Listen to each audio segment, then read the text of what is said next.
Welcome to competitive crack. ഞാൻ ഷാലിമ. അപ്പൊ എല്ലാവരും LGS എക്സാമിന് വേണ്ടി പ്രിപ്പയർ ചെയ്തിരിക്കുമായിരിക്കും അല്ലെ. അപ്പോൾ LGS എക്സാമിന് വളരെ ഇമ്പോർട്ടന്റ് ആണ്. നമ്മുടെ കേരള ജോഗ്രഫി എന്നൊക്കെ ക്വസ്റ്റ്യൻസ് ഉണ്ടാവും. അതിൽ തന്നെ ഇമ്പോർട്ടന്റ് ആയ ഒരു കാര്യമാണ് നമ്മുടെ കേരളത്തിലെ നദികൾ അല്ലെ. അപ്പൊ കേരളത്തിലെ നദികളിലെ കുറച്ച് ഭാഗങ്ങൾ നമുക്ക് നോക്കാം. ഓക്കെ, സ്റ്റാർട്ട് ചെയ്യാം. അപ്പോ കേരളത്തിലെ നദികൾ, എത്ര നദികളാണ് കേരളത്തിലെ നദികളുടെ എണ്ണം എത്രയാണ്? 44 നദികളുണ്ട് അല്ലെ. കേരളത്തിലെ നദികൾ എത്ര എണ്ണം ഉണ്ട്? 44 എണ്ണം ഉണ്ട്. അതിൽ എത്ര എണ്ണമാണ് പടിഞ്ഞാറോട്ട് ഒഴുകുന്ന നദികൾ? എത്ര എണ്ണമാണ്? 41 നദികൾ എങ്ങോട്ട് പോകുന്നു? പടിഞ്ഞാറോട്ട് ഒഴുകുന്നു. അതിലെ 3 നദികൾ എങ്ങോട്ടാണ്? കിഴക്കോട്ട് ഒഴുകുന്നു അല്ലെ. കേരളത്തിലെ 3 നദികൾ കിഴക്കോട്ട് ഒഴുകുന്നു. അപ്പൊ കേരളത്തിലെ നദികളുടെ എണ്ണം എത്ര നദികളാണ്? 44 നദികളുണ്ട്. അതിൽ 41 എണ്ണം എങ്ങോട്ട് പോകുന്നു? പടിഞ്ഞാറോട്ട് ഒഴുകുന്നു. 3 നദികൾ എങ്ങോട്ട് ഒഴുകുന്നു? കിഴക്കോട്ട് ഒഴുകുന്നു അല്ലെ. അപ്പൊ കിഴക്കോട്ട് ഒഴുകുന്ന 3 നദികൾ ഏതൊക്കെയാണ്? നമ്മുടെ കബനി ഉണ്ട്, ഭവാനി ഉണ്ട്, പാമ്പാർ ഉണ്ട്. അപ്പൊ കേരളത്തിലെ കിഴക്കോട്ട് ഒഴുകുന്ന 3 നദികൾ കബനി, ഭവാനി, പാമ്പാർ. ഓക്കെ, അതിലെ കേരളത്തിൽ കിഴക്കോട്ട് ഒഴുകുന്ന നദികളിൽ ഏറ്റവും വലിയ നദി ഏതാന്ന് ചോദിച്ചാൽ ഏത് നദിയാണ്? നമ്മുടെ കബനിയാണ് അല്ലെ. ഈ കബനി, ഭവാനി, പാമ്പാറും ഒക്കെ ഏത് നദിയുടെ പോഷക നദികളാണ്? കാവേരി നദിയുടെ പോഷക നദികളാണ് അല്ലെ. കാവേരി. ഓക്കെ, അപ്പോ നമ്മുടെ ഈ 44 നദികളില് കേരളത്തിലെ ഏറ്റവും നീളം കൂടിയ നദി ഏതാണ്? ഏറ്റവും വലിയ നദി, ഏറ്റവും നീളം കൂടിയ നദി എന്ന് ചോദിച്ചാൽ ഏത് നദിയാണ്? നമ്മുടെ പെരിയാറാണ് അല്ലെ. ഏത് നദിയാണ്? പെരിയാറാണ് ഏറ്റവും വലിയ നദി, ഏറ്റവും നീളം കൂടിയ നദി. കേരളത്തിലെ ഏറ്റവും നീളം കൂടിയ നദി ഏതാണ്? പെരിയാറാണ്. ഓക്കെ, അപ്പൊ കേരളത്തിലെ ഏറ്റവും നീളം കുറഞ്ഞ നദി ചോദിച്ചാൽ ഏത് നദിയാണ്? നമ്മുടെ മഞ്ചേശ്വരം പുഴയാണ്. അപ്പൊ ഏറ്റവും നീളം കൂടിയ നദി പെരിയാറാണ്. ഏറ്റവും നീളം കുറഞ്ഞ നദി ഏതാണ്? മഞ്ചേശ്വരം പുഴയാണ് ഏറ്റവും നീളം കുറഞ്ഞ നദി.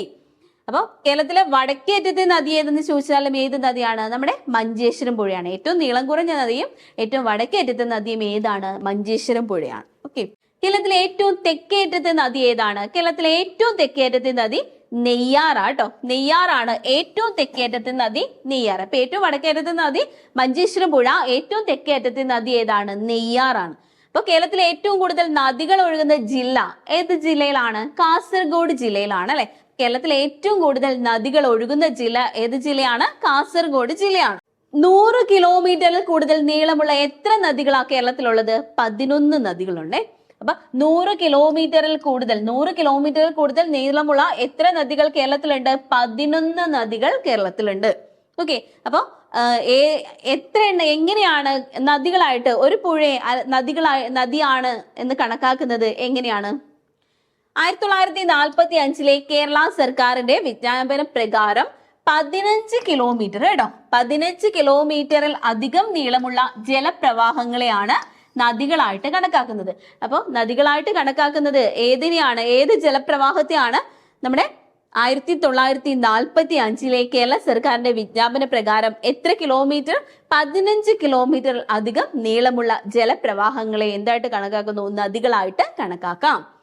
അപ്പൊ ദക്ഷിണ ഭഗീരഥി എന്നറിയപ്പെടുന്ന നദി ഏത് നദിയാണ്? പമ്പ നദിയാണ് അല്ലെ. ദക്ഷിണ ഭഗീരഥി എന്നറിയപ്പെടുന്ന നദി ഏതാണ്? പമ്പയാണ്. അപ്പോൾ നമ്മൾ പഠിക്കുമ്പോൾ നമ്മളെ ഓരോ നദികളുടെ പ്രത്യേകതകൾ പഠിക്കണം, ഓരോ നദികളുടെ വിശേഷണങ്ങൾ ഏതൊക്കെയാണെന്ന് പഠിക്കണം.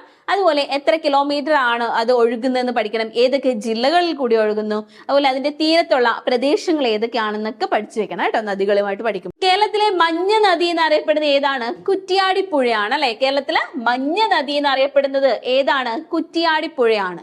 അതുപോലെ കിഴക്കോട്ട് ഒഴുകുന്ന കേരളത്തിലെ ഏറ്റവും വലിയ നദി നമ്മൾ നേരത്തെ പറഞ്ഞാണ്, നമ്മുടെ കബനിയാണ് അല്ലെ. കബനി നദിയാണ് കിഴക്കോട്ട് ഒഴുകുന്ന കേരളത്തിലെ ഏറ്റവും വലിയ നദി. അതുപോലെ കിഴക്കോട്ട് ഒഴുകുന്ന കേരളത്തിലെ ഏറ്റവും ചെറിയ നദി ഏതെന്ന് ചോദിച്ചാൽ ഏത് നദിയാണ്? പാമ്പാറാണ്. അപ്പൊ ഏറ്റവും വലിയ നദി കബനി ആണെങ്കിൽ കിഴക്കോട്ട് ഒഴുകുന്ന നദികളിൽ ഏറ്റവും ചെറിയ നദി ഏത് നദിയാണ്? പാമ്പാറാണ്. അതുപോലെ കടലിൽ പതിക്കുന്ന കേരളത്തിലെ ഏറ്റവും ചെറിയ നദി ഏതാണ്? രാമപുരം നദിയാണ്. കടലിൽ പതിക്കുന്ന കേരളത്തിലെ ഏറ്റവും ചെറിയ നദി ഏതാ? രാമപുരം നദി. എത്ര കിലോമീറ്റർ ഉണ്ട്? 19 കിലോമീറ്റർ ആണ്. ഓക്കെ, പിന്നെ നമുക്ക് എക്സാമിനും എപ്പോഴും ചോദിക്കുന്ന ഒരു ക്വസ്റ്റ്യൻ ആണ്, സൈലന്റ് വാലിയിൽ നിന്ന് ഉത്ഭവിക്കുന്ന നദി ഏതാണ്? സൈലന്റ് വാലിയിൽ നിന്ന് ഉത്ഭവിക്കുന്ന നദി തൂതപ്പുഴയാണ് അല്ലെ. സൈലന്റ് വാലിയിൽ നിന്ന് ഉത്ഭവിക്കുന്ന നദി തൂതപ്പുഴയാണ്. അതുപോലെ സൈലന്റ് വാലിയിൽ കൂടി ഒഴുകുന്ന നദി ഏതെന്ന് ചോദിച്ചാൽ ഏത് നദിയാണ്? കുന്തിപ്പുഴയാണ്. ഒഴുകുന്ന നദി കുന്തിപ്പുഴ, ഉത്ഭവിക്കുന്ന നദി ഏത് നദിയാണ്? തൂതപ്പുഴയാണ് ഉത്ഭവിക്കുന്നത്. അതുപോലെ ദക്ഷിണ കേരളത്തിലെ ഏറ്റവും ചെറിയ നദി, ദക്ഷിണ കേരളത്തിലെ ഏറ്റവും ചെറിയ നദി ഏതാണ്? അയിരൂർ പുഴയാണ്. അയിരൂർ പുഴയാണ് ദക്ഷിണ കേരളത്തിലെ ഏറ്റവും ചെറിയ നദി. അയിരൂർ പുഴയാണ്. ഓക്കെ, അപ്പോൾ നമ്മളിവിടെ കോമ്പറ്റേറ്റീവ് ക്രാക്കർ 10th പ്രിലിംസ് എക്സാമിന് വേണ്ടിയിട്ട് ഒരു ന്യൂ ബാച്ച് സ്റ്റാർട്ട് ചെയ്തിട്ടുണ്ട്. ആ ക്ലാസ്, നമ്മുടെ ക്ലാസ്സുകളുടെ പ്രത്യേകത എന്ന് വെച്ചാൽ നമ്മുടെ ക്ലാസ്സുകളെല്ലാം സിലബസ് ഓറിയന്റഡ് ആയിട്ടുള്ള ക്ലാസ്സുകളാണ്. ആപ്പിൽ കൂടിയാണ് നമ്മുടെ ക്ലാസ്സുകളെല്ലാം കിട്ടുന്നത് അല്ലേ. അതുപോലെ നിങ്ങൾക്ക് ഫ്രീ ആവുന്ന സമയത്ത് നമ്മുടെ ക്ലാസ്സുകളെല്ലാം കാണാവുന്നതാണ്. അതുപോലെ ഇതിന്റെയൊക്കെ PDF നോട്ട്സ് അവൈലബിൾ ആണ്. ഈ ക്ലാസ്സിന്റെയൊക്കെ താഴെ PDF നോട്ട്സ് ഉണ്ടാവും. അതുപോലെ തന്നെ നമ്മൾ പഠിച്ചുകൊണ്ടിരിക്കുമ്പോൾ നമുക്കൊരു ഗൈഡൻസ് വേണം അല്ലെ, അതിനുവേണ്ടി ഒരു സ്പെഷ്യൽ മെന്റർ നിങ്ങൾക്ക് ഉണ്ടായിരിക്കും. അതുപോലെ ഡെയിലി ഗ്രൂപ്പിൽ ആക്ടിവിറ്റീസ് ഉണ്ടാവും. പിന്നെ എക്സാം എത്രത്തോളം എഴുതി നോക്കിയാൽ മാത്രമേ എക്സാം പാറ്റേൺ മനസ്സിലാവുള്ളൂ. അതുപോലെ ആ ഒരു ടൈം സ്പീഡ് കിട്ടുള്ളൂ അല്ലെ. അതുകൊണ്ട് നിങ്ങളെ കൊണ്ട് ഒരുപാട് മോക്ക് ടെസ്റ്റുകൾ എഴുതിച്ച് നോക്കുന്നുണ്ട്. അപ്പോൾ നിങ്ങൾ എല്ലാവരും എന്ത് ചെയ്യുക, നമ്മുടെ കോഴ്സിൽ ജോയിൻ ചെയ്യുക. കോഴ്സ് ജോയിൻ ചെയ്യുന്നതിന് വേണ്ടിയിട്ട് 8590202323 എന്ന നമ്പറിൽ കോൺടാക്ട് ചെയ്യുക. ഓക്കെ, അപ്പോൾ ടൈം ടേബിൾ നമുക്ക് എപ്പോഴും ഒരു ടൈം ടേബിൾ വേണം അല്ലേ. ആ ഒരു ടൈം ടേബിൾ ബേസ് ചെയ്ത് മാത്രമേ നമുക്ക് ആ കുറഞ്ഞ സമയം കൊണ്ട് എക്സാം ക്രാക്ക് ചെയ്യാൻ പറ്റുള്ളൂ. അതുകൊണ്ട് നിങ്ങൾക്ക് ഒരു ടൈം ടേബിൾ ഉണ്ടായിരിക്കും. ആ ഒരു ടൈം ടേബിൾ അനുസരിച്ചായിരിക്കും നിങ്ങളുടെ ക്ലാസ്സുകൾ. ടൈം ടേബിൾ ശരിയാക്കുമ്പോൾ എപ്പോഴും എന്താണ്, നമുക്ക് ഏതാണ് ഇമ്പോർട്ടൻ്റ്, വാരി വലിച്ച് പഠിക്കാനൊന്നും പറ്റില്ല. ഇമ്പോർട്ടൻ്റ് ഏതെന്ന്, ആ ഒരു ടോപ്പിക്കിലെ ഇമ്പോർട്ടൻ്റ് ഏതെന്ന് നോക്കി തന്നെ ആയിരിക്കണം നമ്മൾ എപ്പോഴും ടൈം ടേബിൾ സെറ്റ് ചെയ്യേണ്ടത്. അതുപോലെ ആ ഒരു ടൈം പീരീഡിനുള്ളിൽ എന്ത് ചെയ്യണം, ആ ടൈം ടേബിൾ തീരണം അല്ലെ.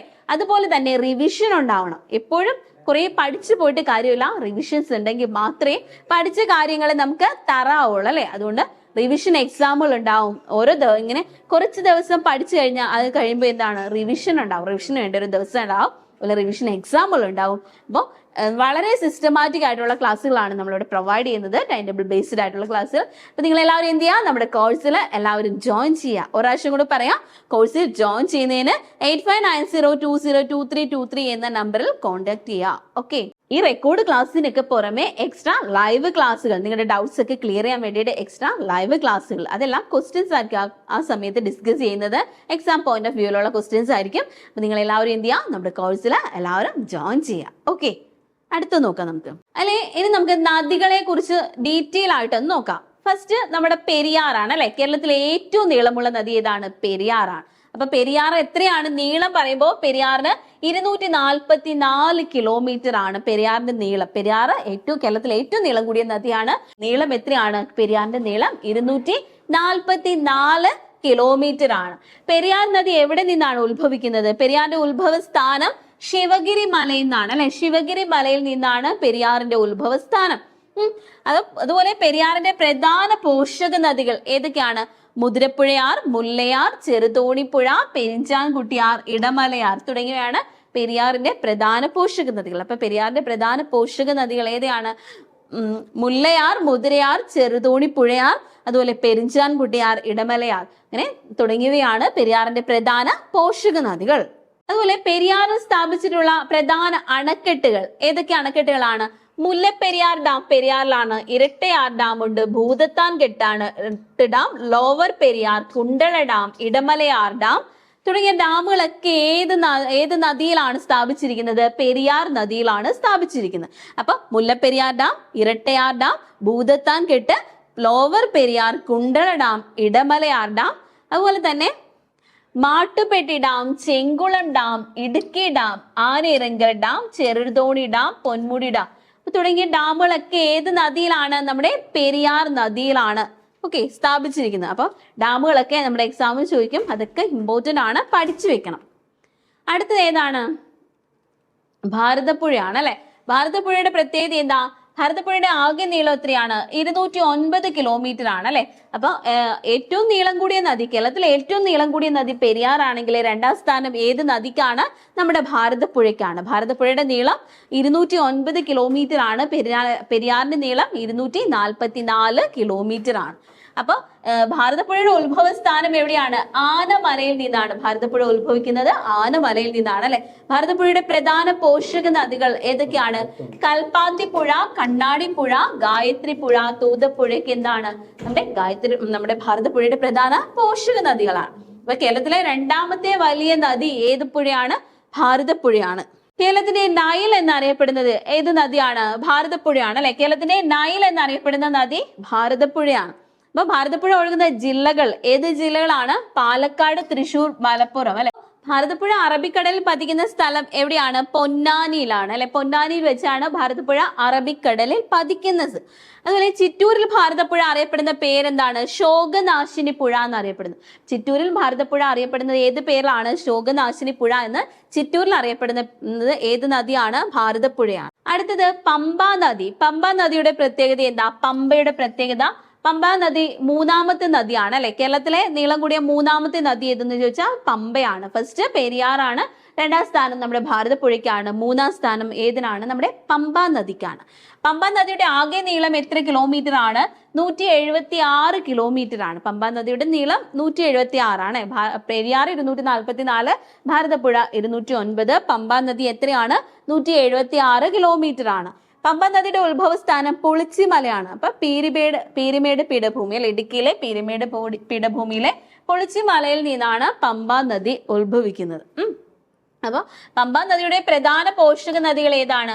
അച്ഛൻ കോവിലാറുണ്ട്, അഴുതയാറുണ്ട്, കക്കയാറുണ്ട്, മണിമലയാർ, കല്ലാർ. അപ്പൊ പമ്പാ നദിയുടെ പ്രധാന പോഷക നദികൾ അച്ഛൻ കോവിലാർ, അഴുതയാർ, കക്കയാർ, മണിമലയാർ, കല്ലാർ തുടങ്ങിയാണ് പമ്പാ നദിയുടെ പ്രധാന പോഷക നദികൾ. കേരളത്തിലെ ഏറ്റവും നീളം കൂടിയ മൂന്നാമത്തെ നദി നമ്മൾ നേരത്തെ പറഞ്ഞാണ് അല്ലെ. കേരളത്തിലെ ഏറ്റവും നീളം കൂടിയ മൂന്നാമത്തെ നദി ഏത് നദിയാണ്?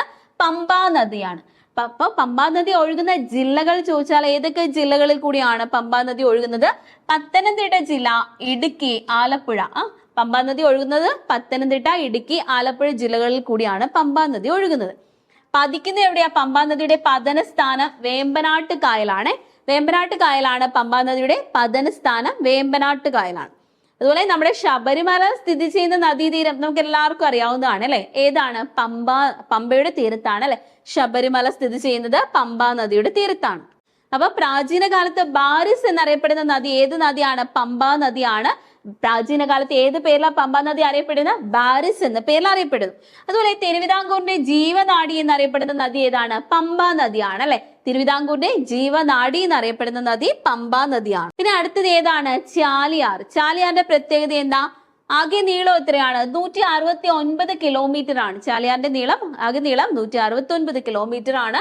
ചാലിയാർ എവിടെ നിന്നാണ് ഉത്ഭവിക്കുന്നത്? ഇളമ്പലേരി കുന്നുകളിൽ നിന്നാണ് ചാലിയാറിന്റെ ഉത്ഭവസ്ഥാനം. ഇളമ്പലേരി കുന്നുകളാണ്. ഈ ചാലിയാറിന്റെ പ്രധാന പോഷക നദികൾ ഏതൊക്കെയാണ്?